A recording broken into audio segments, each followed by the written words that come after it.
Hello, this is Gary from VR Roundtable again, here with Wilson's Heart this time. Now, this is a new Oculus Rift game that came out just yesterday at the time of recording. Now, I'm playing through this on ReVive using my HTC Vive. I don't own an Oculus Rift, so I have to do it this way. Now, the controls might be a little bit finicky because I'm obviously not using the touch controllers as the way the game was intended, but we'll go through and do our best. I did very briefly start this a few minutes ago, but the recording unfortunately broke on me while I was a few minutes in, so I've started again from the beginning and here we are. Now, the first thing with this, I mean, the performance is a little bit of a problem. Now, it might just be because I'm recording while I do this playthrough, and that might be a majority of the issues that I'm having. I'm not too sure. I'll have to try it, because when I did the first playthrough a few minutes ago, I just did it. It was my first time in, so I just wanted to give a very, very brief first impression of this game. One thing I will say, the hand models are very, very good in this. I mean, we're used to having hands in VR, but the position and everything of this is perfect. Even though I'm using Vive controllers, it really does feel like my hand's in front of me, and they're very, very detailed models. I've seen a few times where the hands just look a little bit not great, really. Just the way they're rendered aren't great, but they're very, very good in this.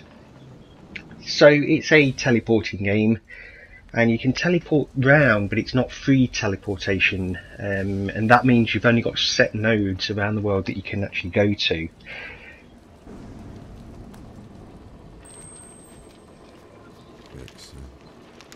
Seems simple enough.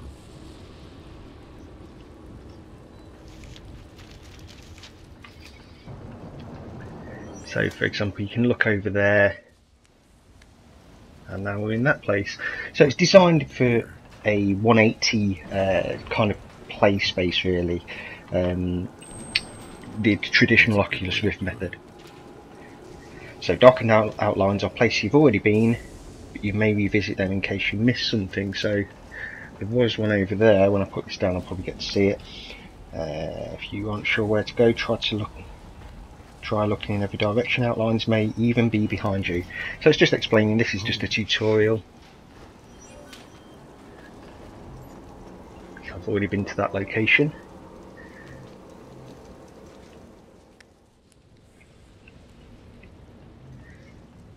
What in God's name? Yeah, it's definitely performance issues on this, through ReVive at least. I'm running this on a GTX 1070, sorry, with a 6600 Skylake processor, so I shouldn't get too many issues, I wouldn't have thought, but there could be complications just because of ReVive, but also because I'm recording while I do this. I've got to say, I don't usually get any issues, performance issues, while I'm recording footage, but I'll have to give it a try later and see if I still get those. One thing with this, it's really designed for standing only. It's not a room scale game at all. So as I say, it's an Oculus Rift 180 degree, well, 360 I guess you could call it. But if you move even slightly out of your play area, your standing position play area I should say, it blurs out. I'm not too sure I like that. I don't like the blurring effect at all.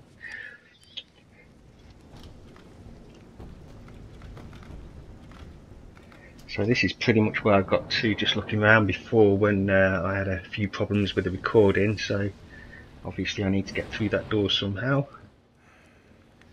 I'm a patient and I'm injured. I could use some help here.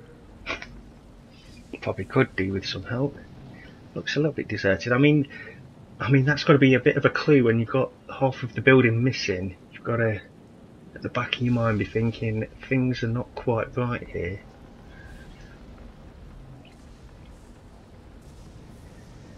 Yeah, I don't know how the footage is coming out on the screen. We'll have to have a look afterwards, but I'll be surprised if you're not getting some hitches with this. They'll be disappointing with performance, but as I say, well, there's me. Oh wow. That is weird. I haven't actually played Batman Arkham VR yet on HTC Vive, but I know there's when I've seen people talk about that, they've mentioned how you can look in a mirror when you're putting the Batman, the cowl on your face, the mask, and it's supposed to be quite a good moment within that game. And this is a similar sort of situation. You know, I've seen mirrors before in VR games, but when you've got this level of detail and you've got somebody looking back at you who you know isn't you, and yet they're acting the way you do, it's very weird.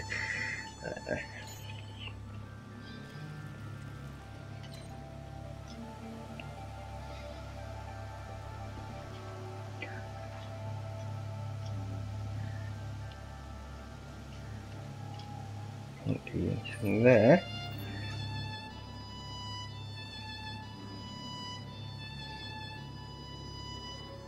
Oh, okay.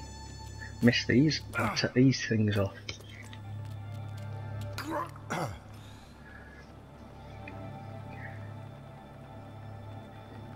Okay.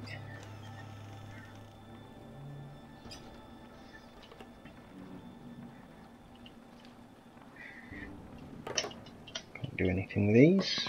Don't look like. Wonder what that unlocks. Okay. Alright. So that must be how your inventory works.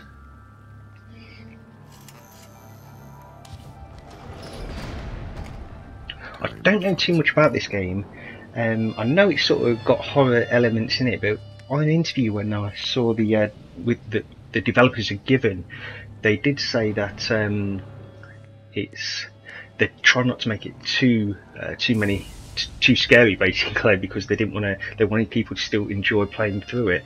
And you know, VR and horror, it's a good mix, but it can sometimes prevent people from wanting to play. Let's go over to the door. That's obviously what the key's for.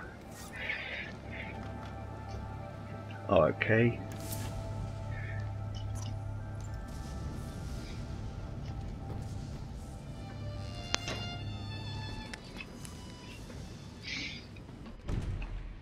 Where the hell did everybody go? The blurring effect whenever you sort of transition between just nodes, I'm not too sure how much I like that either. Interesting. Patients in recovery ward. Regaining movement functions. Please relay the instructions on the following page to every patient in the recovery ward. Some are experiencing short-term memory loss and need help regaining basic body movement. See me if any concerns arise. Look for highlighted objects with highlights. Oh, so this is just a sort of continuation of the tutorial, I guess. Explore wherever you can. Listen to audio cues. If you forget how to do things, check the pause screen. Trust no one. Good advice.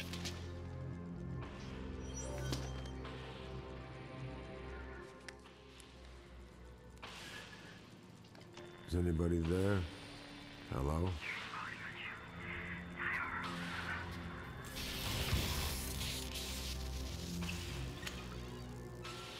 You sort of forget the fact that this entire game appears to be in black and white. I don't know if there's any sort of subtle colour moments within the game, you know, like something like Schindler's List, where you had the little girl with the red jacket. Whether there's any things like that in this game, I'm not too sure. Who are these people?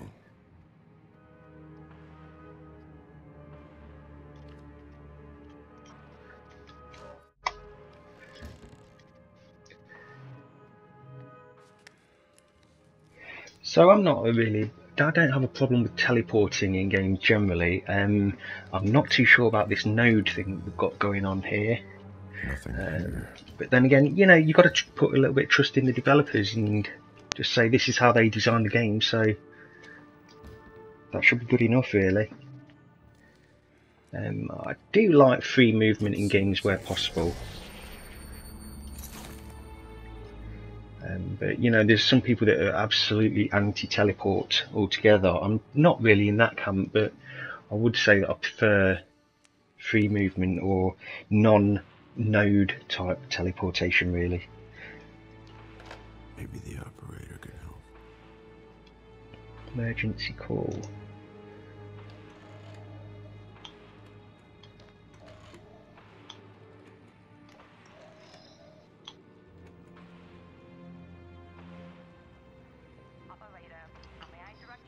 I'm a patient here in the hospital. Look, something is wrong. I'm not sure what is going on, but It's you. I'm sorry, sir. I'm going to need you to clear the line. what? I said Oh, What is going on? that didn't sound good. Those cockroaches then, they were actually just 2D. They were like a texture just crawling around on the surface there. That was a little bit weird.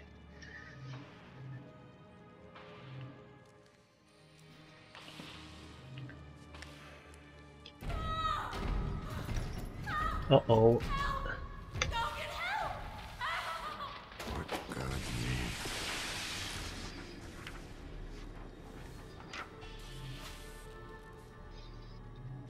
Okay.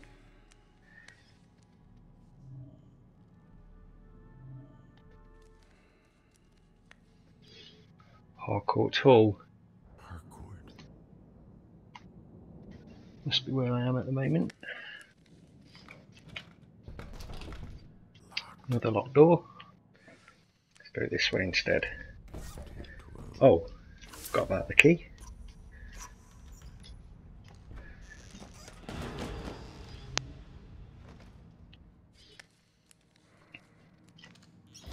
No! Ooh.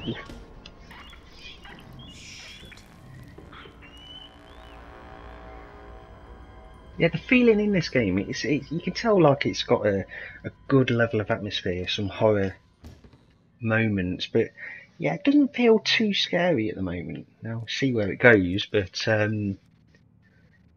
you feel comfortable playing it. It's not like something like Paranormal Activity where you've got a constant sense of unease. Doctor? Anybody? Hello?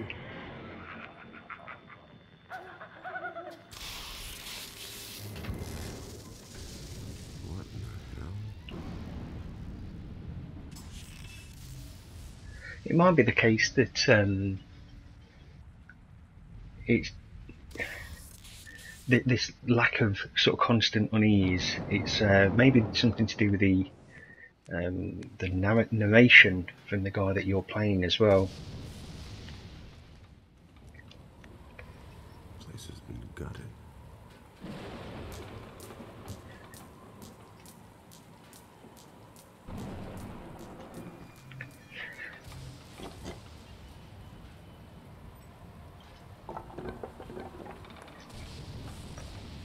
There's a similar problem with interaction in this game, I feel, as well, to Paranormal Activity. And again, it's probably just the way these games are designed, but you can interact with certain things but not everything the way you can in something like Job Simulator. And it's a little bit jarring sometimes when you expect to be able to interact with something but you can't. Something there. Why would you hide this? Wow, this is no, this is like something out of Paranormal Activity. Pentagrams. Will you look at that? Bizarre. Oh jeez. What is that? This? Ghost stories. Finders keepers. Somebody's there. Whoa.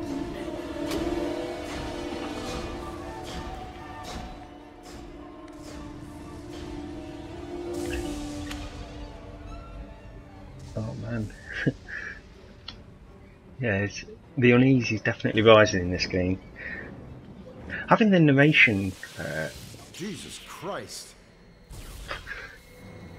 having the narration there. Whoa.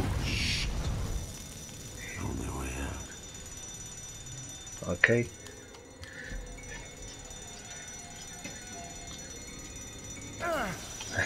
That works. That's quite good. Okay. Yeah, but as I was saying, having the narration there, it sort of puts it in the same category as things like Arizona Sunshine. It does make a difference with the narrative. Having some kind of voiceover just guiding you through, speaking your thoughts as well, it really helps.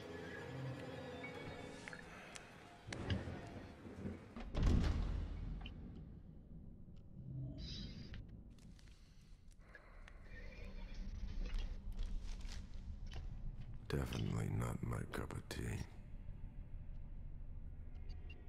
I'm not going to read all of this. Great. It's all messed up.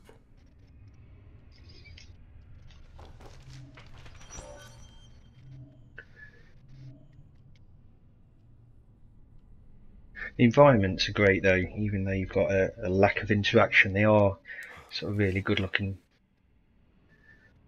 What the hell? Ooh.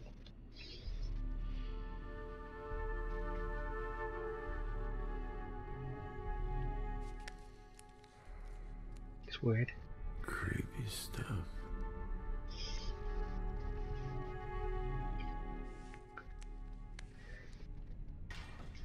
What is that?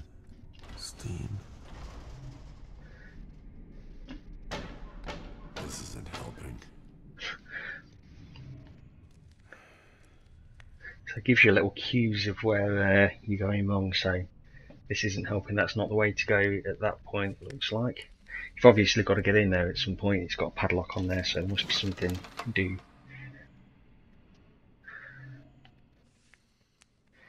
Ah. This'll do. Well, the detail on the wood and everything is really good.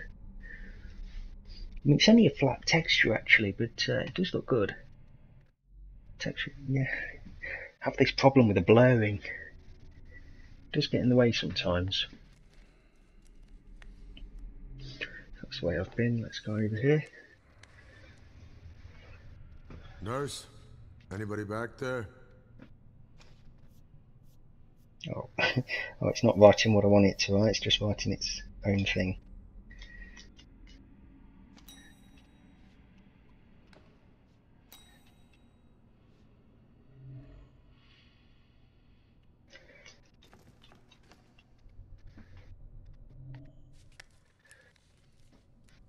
Shit. Surgery. This is going to hold some horrors. Or not. Maybe come back to that later as well. Where am I? The problem with the node teleportation and the sort of, it's really designed for sort of forward facing 360. It can be a little bit disorientating when you're moving around, teleporting around, if you're used to room scale type games really. Everything is locked. So this isn't the way to go.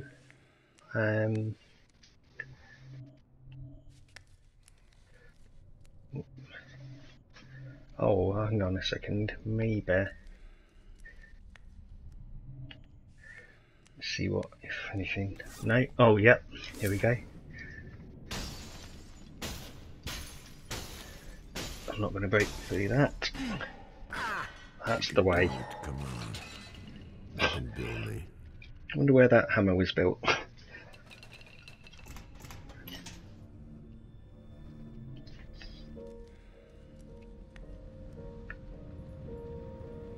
Hello?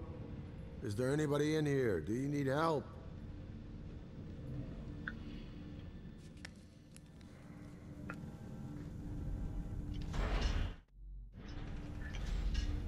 Just doing the normal things in the game, it can make it blur out. Not great.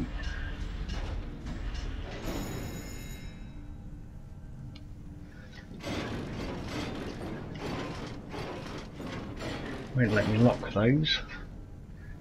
Okay, let's go over here. Another one. Won't let me lock that either. Anywhere else?